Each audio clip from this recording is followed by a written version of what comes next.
1 2 3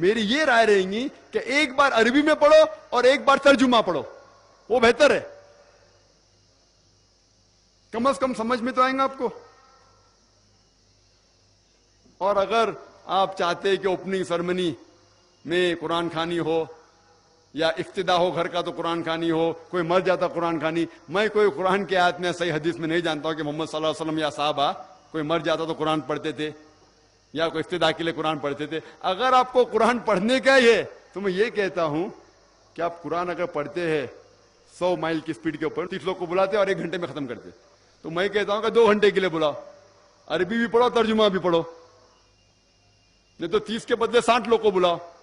ایک آدمی اگر ایک پارا پڑھتا ہے تو ایک آدمی کو بولا آدھا پارا پڑھو عربی میں اور آدھا پارا ترجمہ پڑھو. کم از کم وہ قرآن تو پڑھنا حدیث میں لکھا نہیں, لیکن کم از کم اگر آپ ترجمہ پڑھیں گے تو آپ کو علم تو حاصل ہوگا اور انشاءاللہ کچھ چیز کے اوپر عمل تو کریں گے. تو قرآن کو سمجھ کے پڑھنا بہت ضروری ہے, بہت ضروری ہے.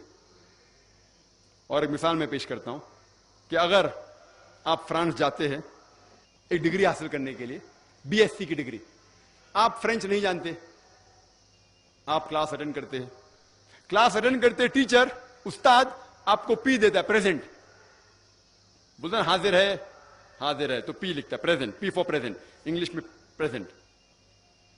آپ پورا سال پریزنٹ رہتے, پی ملتا ہے آپ کو, آپ خوش ہے. جب ایگزامینیشن آتا ہے تو کوشچن پیپر, سوال کا جو پیپر ہوتا ہے وہ آپ کو فرینچ میں ملتا ہے, آپ کو فرینچ نہیں آتی, آپ کچھ سمجھ نہیں سکتے, لیکن ایگزامینیشن میں بھی آپ کو پریزنٹ ملتا ہے, پی. کیا آپ جواب دے سکیں گے پیپر کا؟ آپ کچھ سوال ہی نہیں سمجھے تو جواب کیا دیں گے؟ تو یہ پی جو ہے وہ پریزنٹ کے لیے, پاس کے لیے نہیں, آپ ایگزامینیشن میں فیل ہو جائیں گے. تو آپ صرف قرآن شریف عربی سے پڑھیں گے, آپ کو پی ملے گا, لیکن وہ پی پاس کے لیے نہیں ہے, پریزنٹ کے لیے, موجود, حاضر. ہمیں غلط فہمی ہے کہ ہم پڑھیں گے تو ہم جنت میں جائیں گے. صرف پڑھنا کافی نہیں ہے, پڑھ کے سمجھو اور قرآن مجید پہ عمل کرو تو انشاءاللہ آپ جنت میں جائیں گے. ہم کیا کرتے, الحمدللہ قرآن مجید کو عزت دیتے, اور اکثر ہم لوگ کیا کرتے, اتنی عزت دیتے کہ اس کا مقصد ہی فوت ہو جاتا ہے. ہم قرآن مجید کو ایک دم اوپر کے شیلف پہ, الماری کے سب سے اونچی جگہ پہ رکھتے ہیں, اتنا اونچا رکھتے ہیں کہ اگر پڑھنے کی چاہت ہو تو چڑھنا نکالنا 10 بار سوچیں گے, اور اس کے اوپر دھول آتی ہے, دھول لگی ہوتی ہے. جو کتاب ہم روز استعمال کرنا چاہتے وہ کتاب ایسے ہائٹ پہ رکھنا چاہیے, ایسے جگہ پہ رکھنا چاہیے جو آسانی سے نکالی جا سکتی. قرآن شریف, قرآن مجید ہمارے لیے ایک ہدایت کی کتاب ہے, روز کی زندگی کے لیے ہدایت ہے. تو ایسے جگہ رکھو کہ فوراً اس کو حاصل کر سکے, پڑھ سکے. کچھ لوگ قرآن مجید کو کپڑے میں, مخمل کے کپڑے میں اتنا ٹائٹ باندھ کے رکھتے ہیں کہ جب پڑھنے کا شوق ہوا تو بولیں گے ارے کھولنے کے لیے 5 منٹ, باندھنے کے لیے 10 منٹ, میرے پاس تو صرف 10 منٹ ہے, جان دو نہیں پڑھوں گا. عزت دینا چاہیے, الحمدللہ اچھی بات ہے, لیکن صرف اوپر کی عزت اور دل میں عزت نہیں, کوئی فائدہ نہیں. ہم قرآن مجید کو ہاتھ لگانے کے پہلے 1000 چیز سوچتے, جیسا کہ وہ RDX بم میں پھٹ جائیں گا. کہ ہم قرآن مجید کو, میں جوتا پہنا ہوں ہاتھ لگا سکتا ہوں کہ نہیں, میری وضو نہیں, ہاتھ لگا سکتا ہوں کہ نہیں, میں کھڑا ہوں تو پڑھ سکتا ہوں کہ نہیں, میں گاڑی میں سفر کر رہا ہوں قرآن شریف پڑھ سکتا ہوں کہ نہیں, میں آفس میں پڑھ سکتا ہوں کہ نہیں. قرآن میں کہاں نہیں لکھا کہ کھڑے ہو کے مت پڑھو, جوتے پہن کے مت پڑھو, آفس میں مت پڑھو, سفر کرے تو مت پڑھو. یہ ہمارے غلط فہمیاں ہیں. قرآن شریف ایسی کتاب ہے جو روز آپ پڑھنا چاہیے. عزت دیجیے, الحمدللہ اچھی بات ہے, میں نہیں کہتا مت دیجیے, اتنی مت دیجیے کہ اس کا مقصد فوت ہو جائے. میں پڑھنا چاہتا ہوں لیکن میں جوتے پہنا ہونا تو نہیں پڑھوں گا. میں پڑھنا چاہتا ہوں لیکن میں سفر کر رہا ہوں ابھی گاڑی میں تو کیسا پڑھوں. میں پڑھنا چاہتا ہوں لیکن میری وضو نہیں. وضو اچھی بات ہے, وضو ہونا افضل ہے, لیکن فرض نہیں ہے. کچھ لوگ کہتے ہیں لیکن کوئی دلیل نہیں ہے. ابن حجر جس نے تفسیر لکھی صحیح بخاری کی, وہ کہتے ہیں کہ قرآن مجید کو ہاتھ لگانے کے لیے کوئی شرائط نہیں, لیکن آپ وضو میں تو افضل ہے, لیکن افضل یہ ہے کہ کم از کم پڑھ کے عمل تو کرو. آپ بولیں گے وضو میں سے پڑھوں گا ہی نہیں, تو ہمیں بہت سے غلط فہمیاں ہیں جو ہمیں دور کرنا چاہیے. اور آپ جائیں گے عرب ممالک میں, نماز کے لیے اگر 10 منٹ باقی ہے تو عرب الحمدللہ قرآن شریف کو لیں گے اور پڑھیں گے. وہ عربی زبان جانتے ہونے ترجمہ کی ضرورت نہیں. یہاں بھی چند مسجد میں اگر وقت باقی ہے صلاح کا تو لوگ قرآن شریف پڑھتے, لیکن صرف پہلی صف میں پڑھتے. اگر کوئی دوسری صف میں پڑھتا ہوگا تو کوئی اس کا کان پکڑے گا. آپ قرآن شریف دوسری صف میں کیسا پڑھ رہے؟ وہ پہلی صف والے کی پیٹ ہے قرآن شریف کے وہاں, آپ بے حرمتی کر رہے قرآن کی. آپ جائیے حرم میں, یہاں طلبہ اسٹوڈنٹ لوگ جو قرآن پڑھتے ہیں, آدھے اسٹوڈنٹ کی پیٹ ایک دوسرے کے قرآن کے وہاں رہتی ہے, وہاں لوگ پڑھتے. اور اگر آپ کوئی مسجد میں قرآن پڑھ رہے ہیں اور آپ کی پیٹ کعبے کی طرف ہے تو آپ کی خیر نہیں. کعبے کی طرف پیٹ کرتے ہوئے قرآن مجید پڑھ رہے, کدھر بھی قرآن حدیث میں نہیں لکھا کعبے کی طرف پیٹ کر کے پڑھنا حرام ہے. آپ جائیں گے حرم میں تو جو لوگ پڑھتے ہیں, استاد کعبے کو فیس کرتا ہے, کعبے کی طرف منہ ہے, اور سب طلباء کی پیٹ کعبے کی طرف ہے. کدھر لکھا ہوا ہے؟ یہ ہمارے غلط فہمیاں ہیں جو ہمیں دور کرنا چاہیے. قرآن مجید کو ایسی کتاب بنانا چاہیے جو ہر روز ہمیں ہدایت دے, ہر روز اس کا مطالعہ کرنا چاہیے. ہم اتنی عزت دیتے, دیجئے, مہینے کے تو مت دیجئے, وہ اتنی مت دیجئے کہ اس کا مقصد ہی فوت ہو جائے. اور ایک چٹکلا اور ایک پیش کرنا چاہتا ہوں. ایک ہندوستان کے بہت مشہور قاری سعودی عربیہ گئے تھے اور مغرب کا وقت ہو چکا تھا, اذان ہو چکی تھی مغرب کی. تو وہاں کے عرب لوگ نے بولا ہندوستان کے قاری ماشاءاللہ اتنے اچھے, انہیں کہا کہ آپ امامت کرو. تو ہندوستان کے قاری امامت کے, مغرب کی صلاح اچھی قرات پڑی, الحمدللہ مغرب کی صلاح ہو گئی. ایک عرب قاری صاحب کو دیکھ کے مسکرایا. تو قاری صاحب نے ان سے پوچھا کیا آپ کو میری قرات پسند نہیں آئی؟ تو عرب نے کہا آپ کی قرات تو ماشاءاللہ بہت اچھی تھی, لیکن میں سوچ رہا تھا کہ مغرب صلاح میں آپ نے یوسف علیہ السلام کو کنویں میں ڈالا, لیکن صلاح کے پہلے باہر کیوں نہیں نکالا؟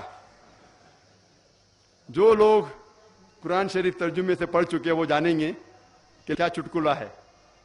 سورہ یوسف میں لکھا ہے, آپ جانتے ہیں کہ سورہ یوسف کے اندر یوسف علیہ السلام کے بھائی انہیں کنویں میں ڈالتے ہیں اور ایک کارواں آتا ہے اور اسے کنویں کے باہر نکالتا ہے. یہ سارا ذکر قرآن شریف میں سورہ یوسف میں.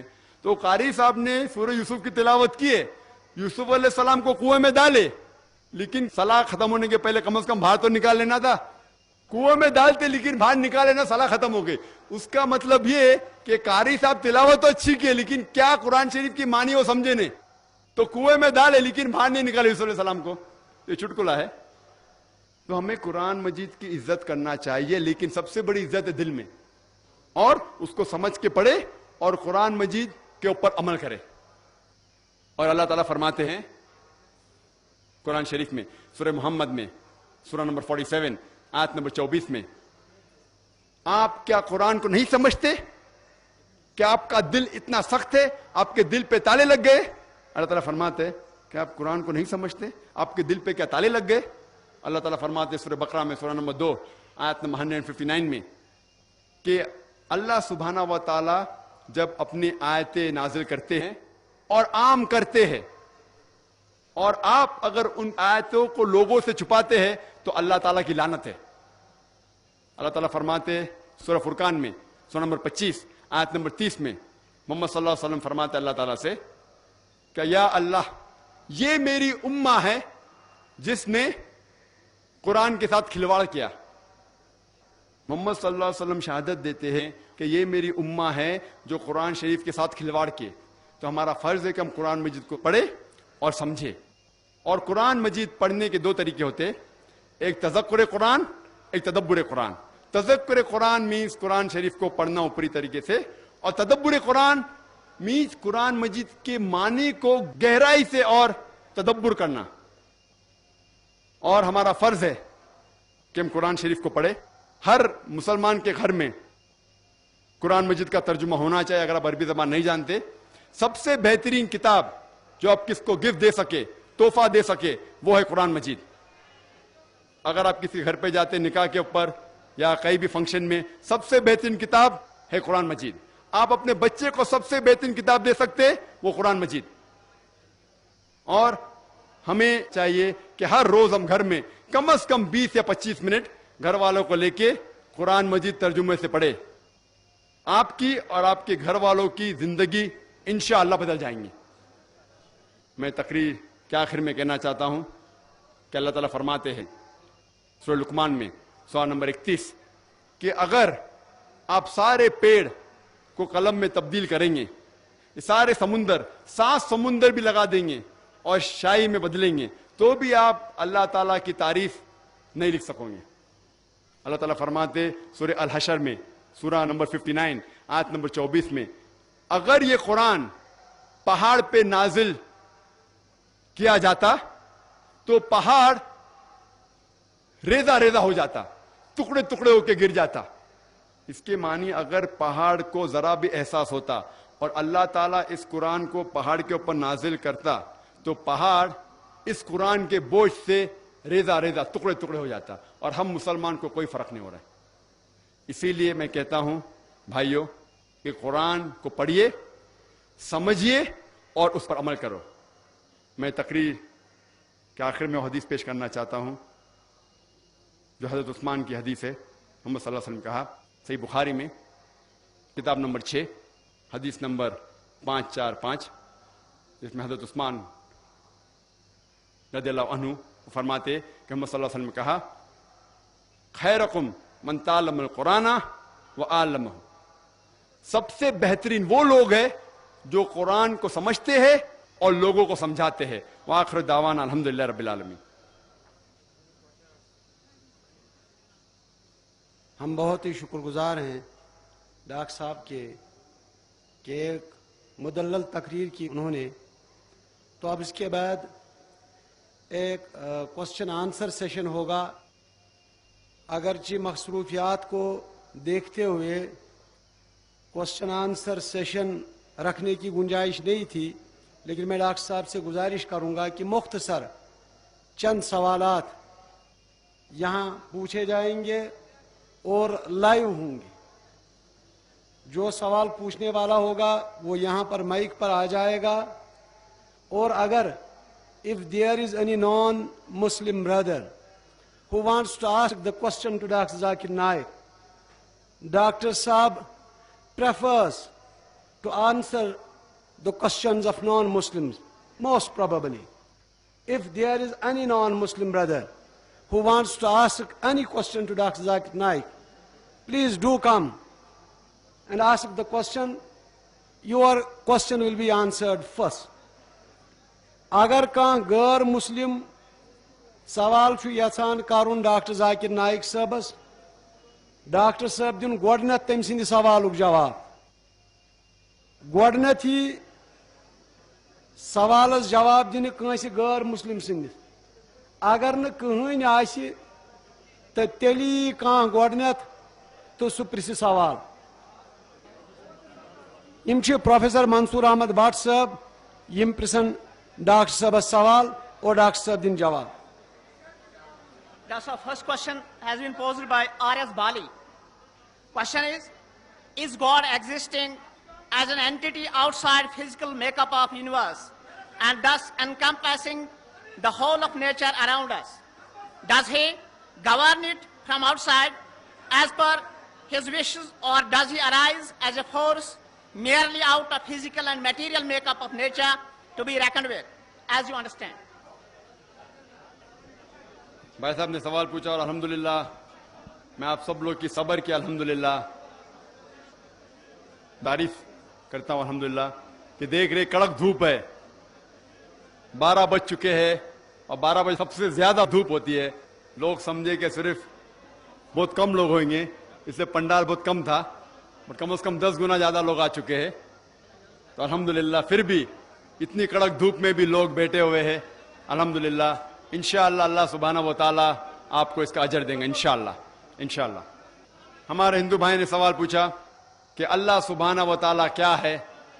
وہ فزیکل ہے کیا؟ کوئی ایک فزیکل جیسی چیز ہے کیا؟ وہ سارے دنیا کے اندر ہے کہ دنیا کے باہر ہے؟ وہ دنیا کو کنٹرول کیسا کر رہے ہیں؟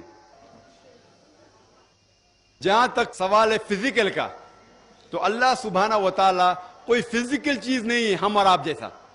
اللہ تعالیٰ کا ڈیفینیشن اللہ تعالیٰ دیتے سورہ اخلاص میں، سورہ نمبر 112